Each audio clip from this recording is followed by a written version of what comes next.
Bismillahirrahmanirrahim. Assalamualaikum warahmatullahi wabarakatuh. Perkenalkan, nama saya Wirahadi Semua dengan NIM 20030404652. Saya adalah mahasiswa dari Universitas Sumatera Utara, Fakultas Pertanian, Program Studi Agrobisnis. Baiklah, saya akan menjelaskan materi selanjutnya, itu tentang dasar teori ekonomi 1. Manajemen risiko adalah pendekatan sistematis untuk mengidentifikasi, mengevaluasi, dan mengelola potensi ketidakpastian yang dapat mempengaruhi hasil keputusan ekonomi. Dasar teori ekonomi, kita menyadari bahwa keputusan ekonomi seringkali dilakukan dalam lingkungan yang penuh dengan ketidakpastian dan perubahan. Konsep dasar teori ekonomi yang pertama itu adalah penawaran dan permintaan. Fondasi teori ekonomi yang menjelaskan bagaimana harga dan jumlah barang atau jasa ditentukan oleh interaksi penawaran dan permintaan di pasar. Keseimbangan pasar, titik di mana penawaran dan permintaan bertemu, menentukan harga dan kuantitas di mana pasar mencapai keseimbangan. Selanjutnya ada inflasi dan deflasi.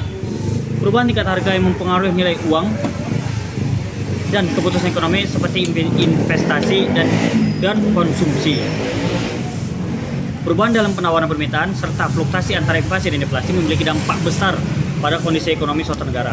Pemerintahan dan bank sentral berusaha untuk mengelola faktor-faktor ini melalui kebijakan moneter dan fiskal untuk menjaga stabilitas ekonomi. Selanjutnya adalah resiko dalam teori ekonomi. Resiko bisnis, definisinya pertama adalah resiko bisnis berkaitan dengan ketidakpastian hasil keputusan dan aktivitas operasional suatu perusahaan. Ini dapat mencakup risiko keuangan, operasional, strategis.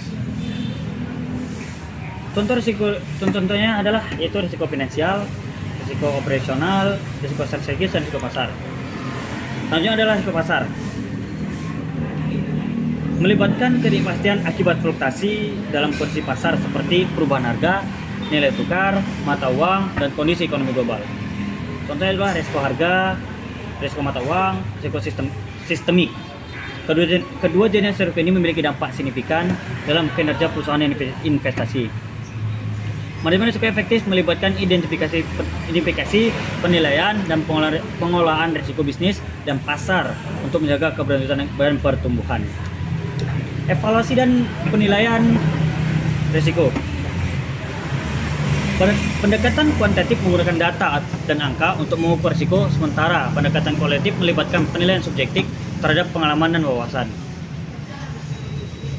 Selanjutnya adalah strategi manajemen risiko. Bisa dapat menggunakan diversifikasi portofolio. Strategi mengurangi risiko dapat menyebar investasi ke berbagai aset atau sektor ekonomi. Selanjutnya adalah asuransi, melibatkan pembayaran premi untuk mendapatkan perlindungan finansial dari risiko kerugian yang tidak terduga. Dan terakhir adalah kesimpulan dari materi ini adalah manajemen risiko dalam konteks teori ekonomi adalah kunci untuk membuat keputusan ekonomi yang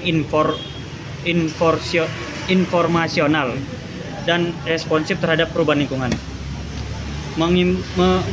Mengaplikasikan prinsip-prinsip manajemen risiko adalah langkah strategis untuk mencapai tujuan ekonomi secara lebih efektif.